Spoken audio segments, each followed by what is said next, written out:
So this is our Simondon reading group, continuing with Individuation, Volume 2, on the text History of the Notion of the Individual. We're picking up from page 599 of the PDF. We're on the section on Rousseau. We will most likely not finish that section today, so we probably have one more at least, one more session at least on that. So last time we started with Simondon's short sort of general introduction to the 18th century, and he develops this notion of a paradox of expression, or this sort of contradiction that's built into this notion of expression. And so he treats expression as being the essential concept for the individual in the 18th century. So an individual is something that expresses itself for 18th century authors. But the sort of contradiction, or the paradox of expression, is that there are sort of two opposed sides to this notion of expression. On the one hand, to express something, you have to take some sort of content that is unexpressed, that is in some sort of implicit or potential form that is not yet actualized. So you have to take that content and then express it. You have to manifest it in the world, or actualize it, or whatever that transition exactly looks like. But the idea is that you have the exact same content, the identical content is in an unexpressed state to start with, and then it becomes expressed. So any sort of everyday action you can think of as a kind of expression of an intention. So your intention to get a bowl of cereal is in a sort of potential or unactualized state, and then you get the bowl of cereal, and then that intention is actualized or expressed. So this is the same content that is unexpressed becoming expressed. So that's one side of the expression paradox. But then the other side is that if we treat expression as something fundamental to what an individual is, as an essential quality of an individual, then it starts to be sort of hard to understand why, what exactly expression is doing.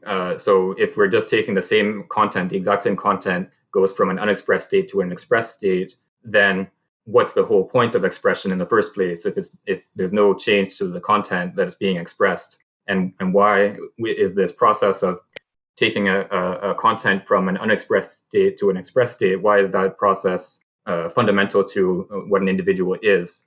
So on the one hand, the process of expression is supposed to not change the content of that's being expressed. And then on the other hand, it seems that if we want to treat expression as fundamental to what an individual is, there should be some kind of transformation of the content, that expressing yourself should transform you in some way, or bring about a change in the content being expressed. So this is the kind of paradox that Simondon identifies with this notion of expression as fundamental to what an individual is. And different authors in the 18th century, as we'll see in our future readings, they sort of come up with different ways of either selecting one side as being more important than the other, or of trying to reconcile these two sides of expression. But for Rousseau, as we have seen in the first part that we read last time, he sort of stays with this paradox. He doesn't try to reconcile the two sides. He treats these two aspects of expression as sort of two aspects of the individual that exist, that coexist, even though they're contradictory. So the individual for Rousseau, the human individual in particular, is what he's interested in, has these sort of dualities built into it. So there's a duality between different aspects of temperament. So for Rousseau, he depicts himself as having passions that are quick to respond to a situation, but then a slow mind, or a slow intellectual response to the situation. So there's a kind of disjunction between the passions and the mind, or the intellect, I guess, for Rousseau. And so this is a kind of disjunction within the individual that Rousseau identifies in himself. And then we also have within the body, we have these sort of contradictions or disjunctions in that for Rousseau, he only, as he puts it, he only feels himself to be alive when he's in a state of sickness, of not a sort of complete sickness where he's too weak to express himself, but a sort of semi-sick state where he is not in full health, because then he would just be sort of absorbed in life and go about his daily activities without reflection. But he's sick enough that he sort of feels his life or his energy or whatever you want to call it, and he sort of reflects on his own condition, and he has enough force to express himself in accordance with that reflection. So this is another sort of paradox where it's only through sickness that you're able to sort of express yourself, express your the vitality of your life. And I think that is about all that I wanted to mention before we get started.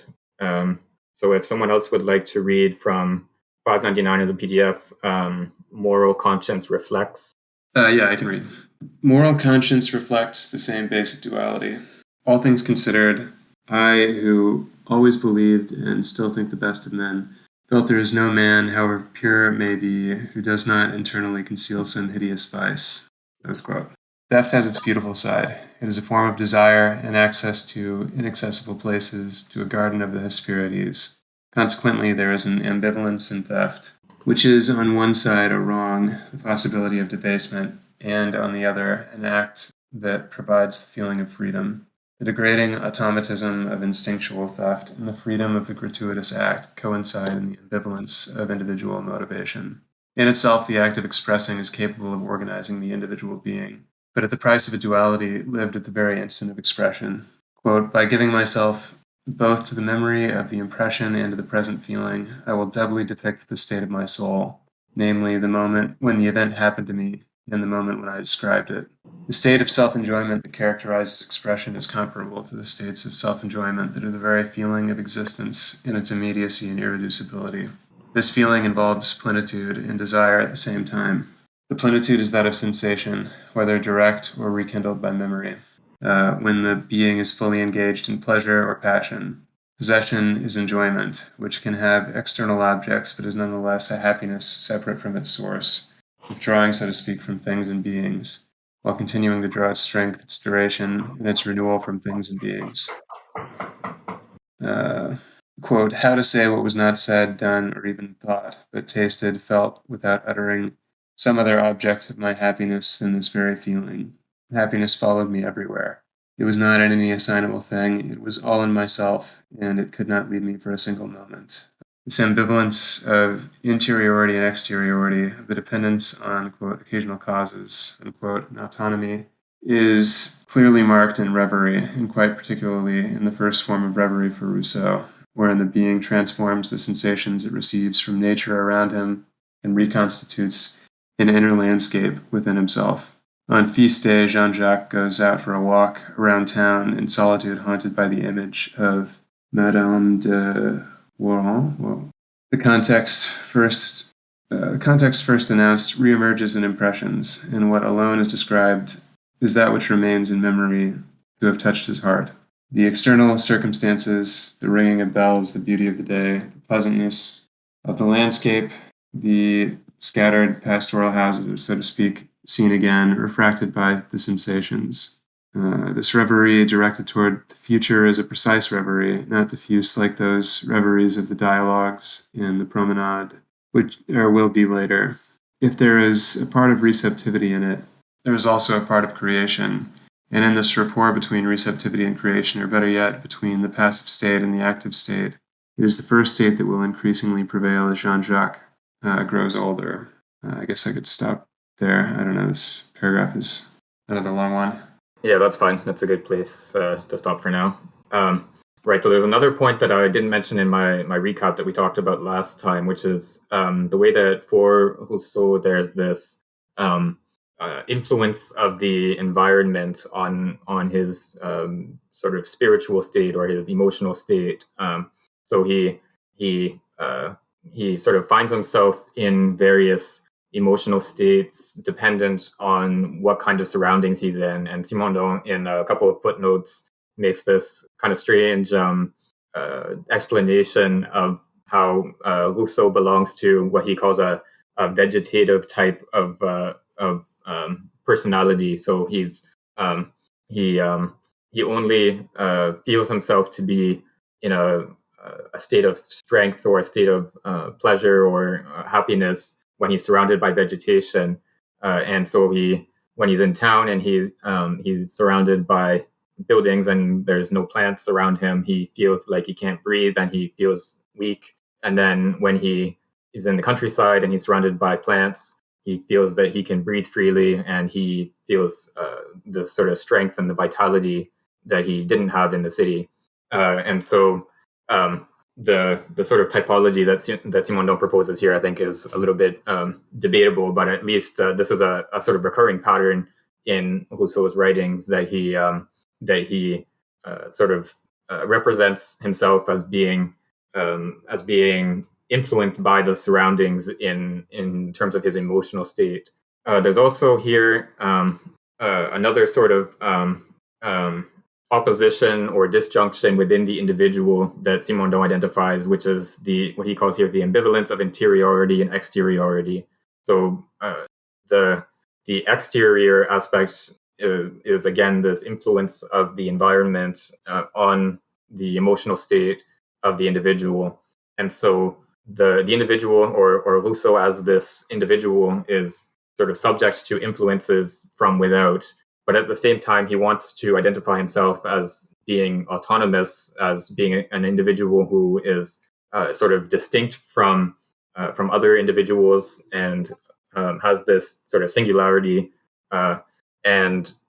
So this is something that would be sort of interior to the individual. And so Rousseau sort of uses both aspects or points to both of these aspects at the same time and doesn't try to reconcile them. One thing that struck me finishing up this Rousseau section is, as you noted last time, the similarity between the way Simondon talks about Rousseau and the way he talks about certain aspects of psychic and collective life in Volume 1. But the idea of kind of pulling the exterior within the individual or conversely the kind of projection of the interior of the individual onto the world sound a lot like his discussion of anxiety in Volume 1. And I think that later parts of the section on Rousseau make that connection more explicit.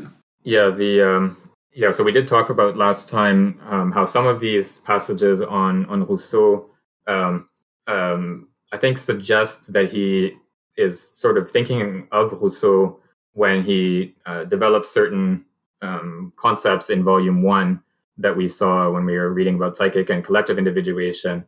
So there's this, like the interaction of the individual with its environment, for example, that there's a kind of reciprocal influence between the individual and the environment as producing a psychical state.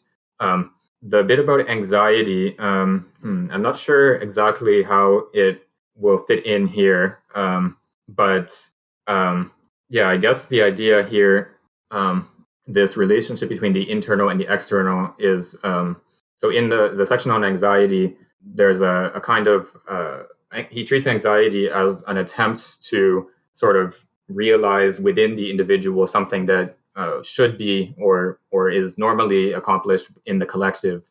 So the individual undergoes a process of sort of destructuring, I guess, in anxiety. So all the sort of habits and structures of life that have been developed over the course of a lifetime sort of fade away or melt away and are sort of destructured in anxiety. And there's a sort of attempts to use this moment as a kind of precursor to a new structuration, and he suggests that this is a sort of uh, occasionally successful. He says in some rare cases, I think is the phrase he uses, that it might be successful, but for most people, anxiety is a kind of dead end, and this new individuation or this new structuration has to happen in the collective as opposed to in the individual isolated from the world. And so I think maybe here we can see the this relation between interiority and exteriority in similar terms, where the individual tries to so Rousseau as this peculiar individual tries to sort of individuate himself independently from the world, but then at the same time he's also subject to the influences of the world, and there's a kind of I guess impasse in his attempts to individuate himself distinctly or separately from the rest of the world. Um, uh, Regarding this, like, I'm wondering if I can make a question, like, in relation to Aristotle form and matter, like, regarding exteriority and interiority. One of my colleagues asked me, like, why Simondon was against the Aristotle idea of form and matter. But I couldn't give precise answer to that question. What I'm thinking is that, like, um, the for Simondon, like, the boundaries of form and matter, or boundaries or exteriority and interiority are like ambiguous. It could coexist and it could overlap. There's no precise distinction between them. That's my understanding. I'm not sure though. Do you have any ideas about this? Yeah, that's a good question. So I think you're right to say that this interiority exteriority opposition is similar in some ways to the form and matter opposition that we saw in Volume 1. And in Volume 1, in the part on the example of the brick, which was Simondon's sort of thought experiment or kind of conceptual demonstration of how hylomorphism or the form and matter doctrine is limited. So his argument there was that the hylomorphic doctrine has an account of the form and an account of the matter, but it doesn't have an account of the interaction of the two. It doesn't have an account of how the form comes to be imposed on the matter, or how the matter comes to take on a certain form. And he calls this sort of interaction between the two the dark zone or the obscure zone of the hylomorphic theory. So, and then he, I think, makes a pretty interesting sociological observation that that this sort of intellectual position corresponds to the social role of the slave owner who just buys a bunch of clay and then tells his slaves make a bunch of bricks of this shape or whatever. And so he has a shape in his mind, and he has a bunch of clay in his workshop or whatever, and then he sort of relies on the slave's capacity to impose that form onto the mass of clay, and so this sort of leaves aside the actual physical process of form taking that occurs in the production of a brick, where it's not just a sort of geometrical abstract form, but an actual physical mold of some kind made of wood or whatever that the worker uses, and then the clay itself is not just a sort of pure matter or abstract matter, but it's a kind of matter that has a particular structure that allows for it to be to take on the form. So it has to be processed. You have to make sure there are no sort of bits of gravel mixed in with the clay, and then the actual operation of taking on form is a kind of transmission of force across the whole mass of clay. So the walls of the mold transmit force to the clay within the mold, and impose a certain structure onto the mass of clay.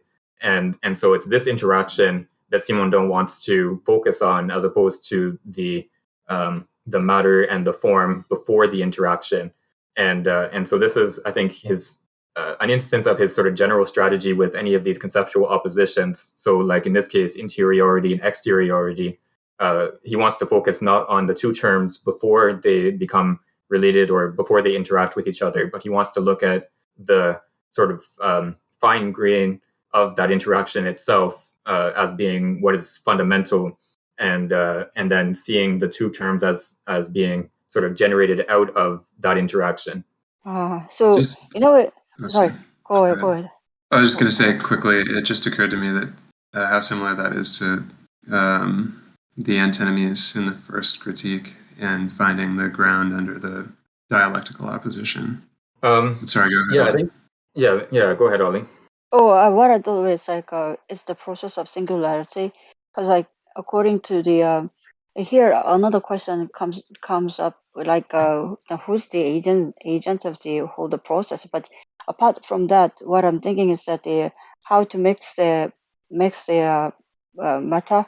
I mean, it could decide the form, so there is no fixed form and matter, and there could be a singular form and matter all the way. That's like a point of a simongdong. I thought that way. I'm not sure though. Still. Yeah. So in the brick example, there's a kind of repeatability built into the process that you have a mold that can be used to make many bricks, and so the process allows for a kind of repeatability or generality of this form being imposed on matter. Sorry, the dog is making noise here.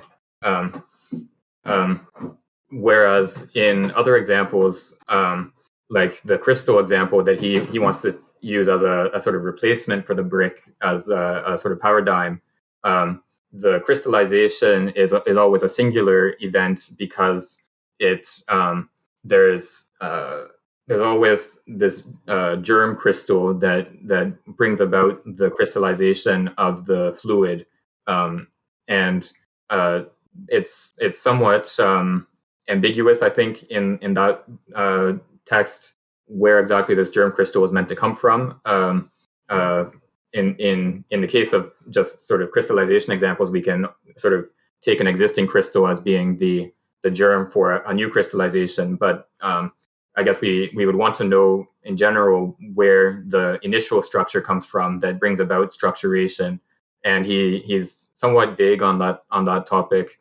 I think it was in Form Information Potentials that we read a while ago. He in the discussion portion, he sort of raises the possibility that there's a kind of chance creation of structure, that structure arises by chance and then progresses by structuring something unstructured. But then he sort of hesitates to assert this. He says something like, this doesn't seem satisfactory, or something along those lines. But in general, yes, the crystallization example is an example with a kind of singularity that doesn't exist in the brick example, and I think that's one reason why Simondon thinks it's superior as a sort of paradigm for how to understand individuation, in the sense that it's individuation is a kind of singular process. It's not this imposition of a form on a matter which it would in principle be repeatable. It's this kind of singular encounter between a material condition and an information condition that bring about a process of structuration. Oh, thank you. It's clear. What about Angus' question? Oh, yes. So in connection with the antinomies, I think we can definitely make a comparison. But I think I would want to distinguish Simondon's approach to these conceptual oppositions from Kant's approach, in the sense that for Kant, so in the antinomies, like either the world has a beginning in time or it doesn't. We have these two opposed determinations of the world with respect to time. What Kant wants to say is that neither of these is is adequate. Either if we select either one, we end up in a contradiction.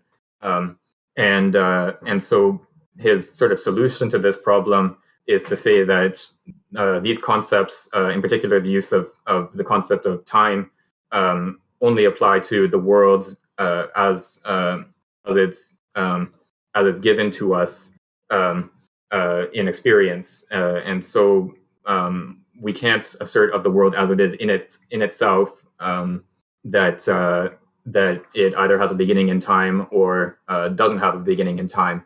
And so he wants to deny that either of these either of these options are acceptable.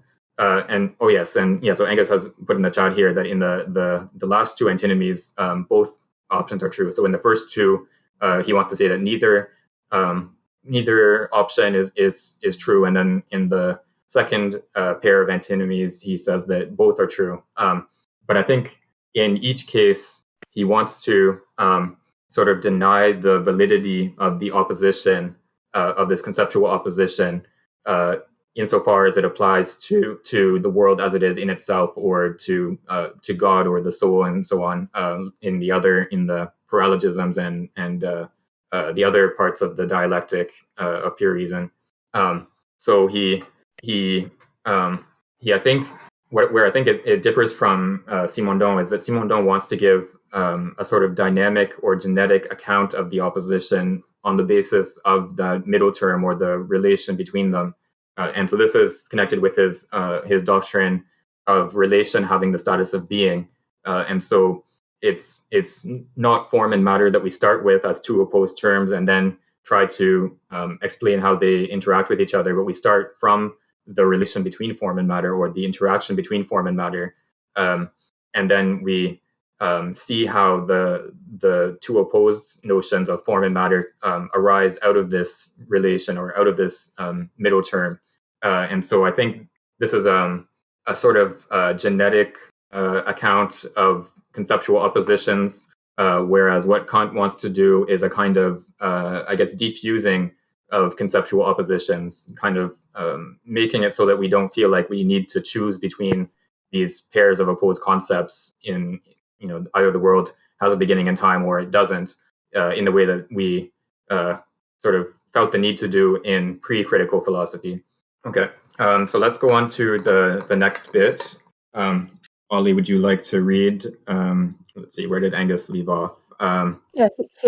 Here sensation. Sorry, I'm on the wrong page. Yeah, right? Okay. Here sensation feeds on the emotion provoked by absence. Absence involves a richness that is proper to it. Restlessness develops in absence, a feeling of exaltation, to which Jean-Jacques becomes aware of being fully alive and possessed by an inner strength that wants to burst to forth. Absence doubled by memory is like a half presence stronger than material presence. Just as life is not full health, but an intermediary state between strength and sickness that allows for reciprocity between the physical and the moral. The absence of the beloved object takes on an almost metaphysical signification in Rousseau at the time of his passion for Madame Duditto. This absence becomes a solitude. Quotes, I begin a correspondence that has no example and will hardly be imitated. End of quotes. Writes Rousseau to Sophie. This correspondence is in fact a monologue whose only true interlocutor is Rousseau. Quotes, I prefer to pay the costs of trade alone. I do not even hope that you read all the letters I write to you, but at least I will have the pleasure of writing them. End of quotes. Later, he asks Madame Duditto to receive his letters in thanks. Quotes, do not be surprised by this strange prayer. It has been so long since I learned to love without return that my heart is accustomed to it. End of quotes. This manner of loving the image of others that one has within oneself supposes a splitting of the individual, fairly similar to the splitting that provides a reverie with density and power of active permanence. Solitude is the condition of the splitting, and in this search for the reality of the self, solitude intervenes as a means with the greatest richness. as a condition of reciprocity between the different parts of the self that the splitting due to solitude unleashes and exalts. The fruitfulness of the self, its power to arrange its own states in reverie, requires the solitude as a condition for establishing this recurrent causality. The paradox of individuality is still revealed in the depth of solitude. Unity of self-consciousness can only be attained through an organizing activity, but this organizing activity itself requires a solitude that provokes a splitting. Internal richness, which makes it such that the unhappy and lone being possesses within it the means to love for two, is not the development of a unity, but the conflict of a nascent duality. Consequently, internal contradiction of states appears as a source of the instability of behavior. Veritable presence can only be felt through solitude in the heart of solitude, in the same way of enjoyment and humiliation at the level of the senses. In the fullness, presence is prepared, the emptiness of absence already felt in the heart of presence. Course, if ever I felt the full force of my attachment, it was when I did not see her. When in her presence, I was only content. When absent, my uneasiness reached almost to melancholy, and a wish to live with her gave me emotions of tenderness, even to tears and difficulties. By contrast, within the happy plenitude appears a perpetual dissatisfaction and a nostalgia that is reminiscent of Lucretius's Surgi Amari Liquide. This is what is revealed in the Memorie présentée à Monsieur de Saint-Marie, which is communicated to Madame Dupin in April 1743. He quotes, desire is opposed to pleasure. This is an uncontested fact, so we lose over time what we gain from feeling. Desire is the quotes, only feeling that comes does not weaken, end of quote. Pleasure and desire can in some way be measured as the product of intensity by time. For pleasure, the product remains constant, since the two quantities that are its factors vary in inverse proportion. But desire does not submit to this law. It's like a fire that incessantly devours new objects and is consequently the cause of itself. Due to this scheme of conditional reactive causality, desire has the facility to always be born again and not to exhaust itself, since it is nourished by the play of its own exercise. Is it therefore an absolute plenitude? No, for desire is still nothing but being in potency, an undefined postulation of the friend or the lover. This desire that maintains itself does not satisfy itself. The more intense it is, the more it creates the anxious search for the encounter with the other person, which is presaged in each real or imaginary contingent existence. Quote, this house perhaps contains a man made to be my friend, a person worthy of my homage, perhaps walks every day in this park. End of quote. What conditions itself within the individual is precisely the quest for the contingent encounter of presence coming from outside. This interiority of the individual is not the cause of itself, except to the extent that it calls on exteriority. This assiduity seeks to a contingency. If this desire manages to abate, the whole individual becomes annihilated. Quote, my soul focuses and collapses on itself. End of quote. But this contingency conceals itself. Quote, I demand as much as I give, and finding no one who provides, I enter back into myself with the pain of finding no heart that responds to mine. End of quote. Quote, whoever should love me as I know how to love is still to be born, and I'm almost done for. End of quote. And Husserl concludes, by way of an extremely profound and expressive formula, quote, I needed two souls in the same body. Without that, I always felt empty. End of quote. Yeah? Yeah, let's stop here. Thanks. You're welcome. So here he discusses the sort of duality that arises for Rousseau, where he has this tendency towards loving in absence. He loves the image of the other within himself. He sort of orients his existence towards this image of the other more so than towards the actual other outside himself. And so this kind of love in absence is a sort of splitting, in the sense that the image of the other within yourself is separated off or split from the rest of your existence and sort of set up as the object of love within oneself. So this kind of splitting happens in solitude. So Rousseau is sort of alone in his office or wandering among the trees or wherever, and in this solitude, he is able to, or he has this sense of his love for the other in absence, and this allows for him to sort of perform this splitting within himself, and so Simondon calls this the paradox of the individual, where or the paradox of individuality is exactly what he says, where the sort of unity of self-consciousness, the sort of sense of oneself, can only be achieved by sort of retreating into solitude and having this sort of communion with oneself. But precisely in this solitude for Rousseau is when he undergoes this splitting operation and feels himself sort of separated into the lover and then the object of love, and so there's a kind of paradox in the sense that he's unable to sort of grasp himself as a whole or to achieve a unified self-consciousness, because he, in solitude, he always performs this sort of splitting operation within himself. Well, it's quite interesting. It's like Rousseau has like multiple self in himself, or I mean, which he is trying to go to the one way, like try to get to some kind of unity or not.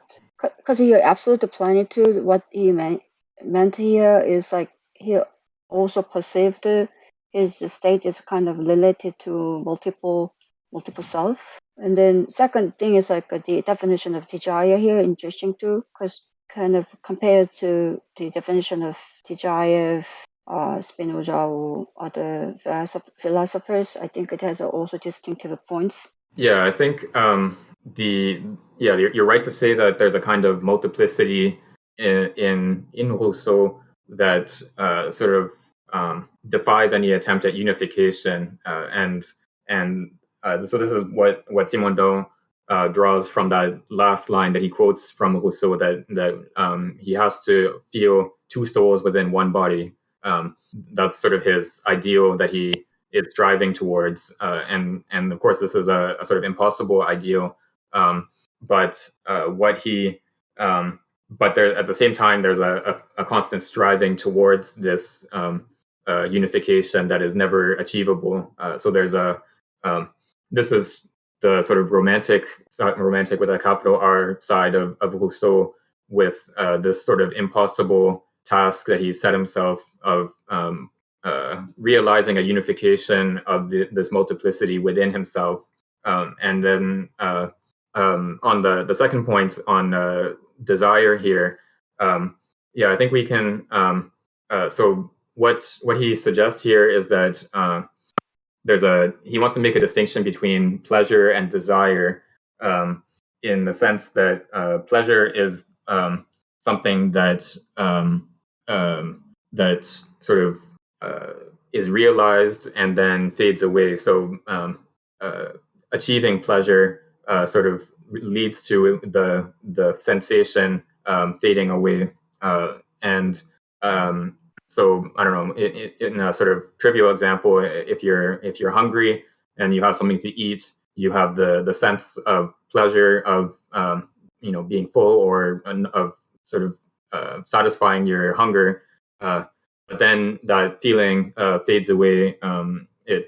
Insofar as it's satisfied. So the feeling of satisfaction sort of leads to its own disappearance. Whereas with desire, as Rousseau presents it here, it doesn't fade away. It actually sort of feeds on itself. So the more you, and he's thinking here essentially of, or in particular of desire for a person. If you are in love with a person, or you have this desire for a person, you you don't sort of lose the desire by satisfying it. That desire sort of feeds on itself and reinforces itself. And so he compares it with a fire, as that the fire spreads by sort of feeding on itself, and so desire and pleasure are opposed to each other in this sense, even if in sort of casual or everyday use we might sort of confuse the two or use them interchangeably to some extent. Yeah, definitely. Like, I'm not sure. Like, there might be a philosophers or sociologists like who got inspired by Rousseau, like in terms of a desire, kind of as a kind of monstrous. I mean, a monstrous nature of kind of permanently like trying to be like extensive. I mean, the nature of permanent. How does extensiveness of the nature of permanent extensiveness, whatever. Well, it's kind of like, I mean, before also, as far as I understand, like connecting in connection to pleasure, maybe desire can be satisfied, kind of like that's kind of like the, according to Spinoza, like aptitude of appetite plus perception, perceiveness of the appetite, something like that. So in this case, like Husso maybe like contributed to the, like the connection between like the desire and then capitalism, neo-capitalism whatsoever, in terms of the Yeah. nature of. Oh, sorry. So sorry. In terms of I mean, like a limitless, like the extensiveness. Yeah, I think it would be interesting to look at to what extent, I think you're thinking of Anti-Oedipus, right? With the concept of desire in Anti-Oedipus, and yeah, it would be interesting to look at to what extent they are potentially drawing on Rousseau in that book. I think they do talk a little bit about Rousseau in that book, but in connection with the prohibition of incest, which Rousseau talks about, I think, in the Discourse on Inequality, yeah, it might be Discourse on Inequality. I can't remember exactly, but Derrida talks about, they sort of draw on Derrida's discussion of Rousseau on the prohibition of incest. But I don't think they make reference directly to Rousseau on the question of the nature of desire. But here, I think yeah. There's a sort of double nature, I guess, to this desire, in the sense that for the person desiring it, this sort of limitlessness or unsatisfiability of desire can be experienced as either something positive or something negative. It can be experienced either as Simondon refers here to Lucretius's sort of phrase "surget amari aliquid," so something bitter arises. So we in our in our in our desire that is never satisfiable, we feel this lack of satisfaction as a kind of bitterness. But then there's also a sort of alternate experience of this unsatisfiability of desire, in the sense that we can feel it as a kind of intensity of life. And so Rousseau experiences his sort of romantic attachments to these absent others as a kind of intensity of life, that he feels himself to be alive, and he feels his love for the other person more when he's separated from them, and when his desire for that person is not satisfied. And so there's this sort of two alternate ways of experiencing the unsatisfiability of desire. Okay, thank you. Yeah, so let's read one more section, and then we'll end a little bit early for today, and we'll continue with the rest of the Rousseau section next time. So I can read the next page or so. This duality of souls is impossible in the instant, but the schema of succession realizes that which the incoercible unity of the subject does not allow in simultaneity. Apparent instability and self-denial are the means by which this necessary duality of the individual finds a way to exist. Rousseau's life seems like that of two different individuals. The death of the first coincides with the birth of the second. It is at the very least Rousseau's intention to show a profound break in his life. Quote, "You must admit that this man's destiny has some striking peculiarities. His life is divided into two parts that seem to belong to two different individuals, with the period that separates them, meaning the time when he published books, marking the death of one and the birth of the other." Unquote. This is the way Rousseau speaks of himself in the first dialogue. Furthermore, in a letter to Coindet dated 29th of March 1766, Rousseau writes, quote, "I find myself regenerated by a new baptism. I have taken off the old self." Unquote. These two eras are opposed from the start as that of happiness to that of misfortune. Quote, "What a different picture I will soon have to develop. Fate, which favored my inclinations for 30 years, contradicted them for another 30, and from this continuous opposition between my situation and my inclinations, one will see born enormous faults, unparalleled misfortunes, and all the virtues except strength which can honor adversity." Unquote. The affective state that envelops expression is itself different. Quote, "I wrote the first with pleasure, willingly at my ease at Wooton. Today I would give anything in the world to be able to shroud in the night of time what I have to say." Unquote. In this second period, Rousseau orients his most fervent aspirations toward a reality of the eternal return of transitory states. Quote, "I am far away from that dear time of 1762, but I shall come back to it, at least I hope so. I shall go over again in my mind at least those pilgrimages to Colombier, which were the purest days of my life. Might they only begin over again and again. I should ask for no other eternity." Unquote. Rousseau wants to stabilize himself in everyday existence, to always conserve the same principles, the same convictions. This is the explicit meaning of the Reform of 1752. Quote, "I am now at the maturity of age and the supreme strength of understanding. I have already reached the decline. Let us fix once for all my opinions, my principles, and remain the rest of my life what I shall find I ought to have been, after having reflected. Sunk in weariness and increasing heaviness of mind, I have forgotten even the arguments on which I based my belief and my maxims, but I shall never forget the conclusions I have drawn from them with the approval of my conscience and my reason, and I shall henceforth hold fast to them." Unquote. This fixation in becoming seems even to Rousseau to be filled with a supernatural meaning. Quote, "Do not these deliberations and the conclusion that I drew from them seem to have been inspired by heaven itself to prepare me for the destiny awaiting me and to enable me to bear it?" Unquote. Bernardin de Saint-Pierre relates that at the end of his life, Rousseau often said that he wanted to, quote, "be oneself." Unquote. Let's stop here. Right, so this duality is here depicted in temporal terms. It's a kind of duality of two periods of Rousseau's life. So he has this early period of his youth, where he's sort of wandering the world wandering around part of Europe in this sort of freedom, I guess. He doesn't really have any plans for his life. He just sort of moves from one occasion to the next.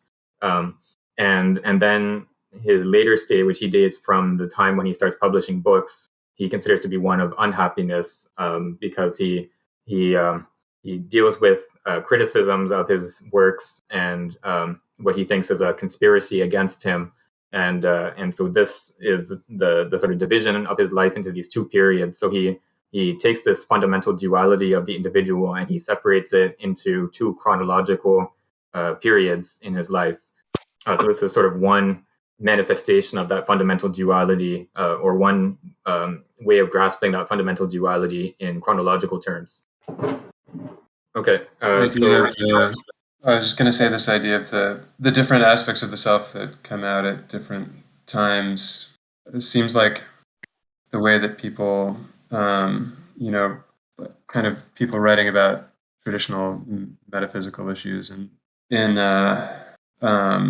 in whatever sense talk about the way that contraries can inhabit the same substance. It's always, they can inhabit the same substance, or contrary predicates can be predicated of the same substance, but not simultaneously. So you can have one at one moment and the other at a later moment. Yeah, this is sort of the metaphysical function of the concept of time, is that it allows for contradictory predicates to be attributed to the same substance. So it's not contradictory to say that something was hot this morning and now is cold, or whatever other pair of contrary predicates. Whereas it would be contradictory to say that this one cup of coffee is both hot and cold at the same time. And so, so this sort of schema of time as what allows for the positing or attributing of contrary predicates to the same substance is sort of one way of making consistent contradictory properties. And so that's sort of how Rousseau is using it here, where he has these two contradictory states or two contradictory tendencies or aspects of himself that he sort of separates out in time and sets up as being two different moments of his life, as opposed to simultaneous contradictory tendencies. I think this is an interesting point, and then maybe we can explore next time.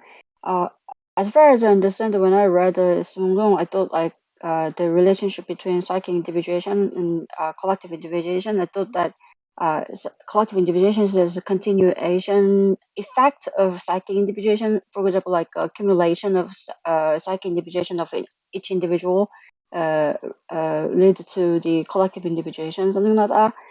In Huso's case, it's quite interesting because, like, as he also said, it seems like a struggle to different kind of self through the entire life. Maybe like Simondon was inspired, like from this portrait of Huso's life. Maybe kind of like came up with the idea of the psychic individuation or collective individuation as a whatever it is continuation of each individuation or separate thing. Yeah, that's a good point. So psychic individuation is sort of continued into collective individuation. So let's save that discussion for next time.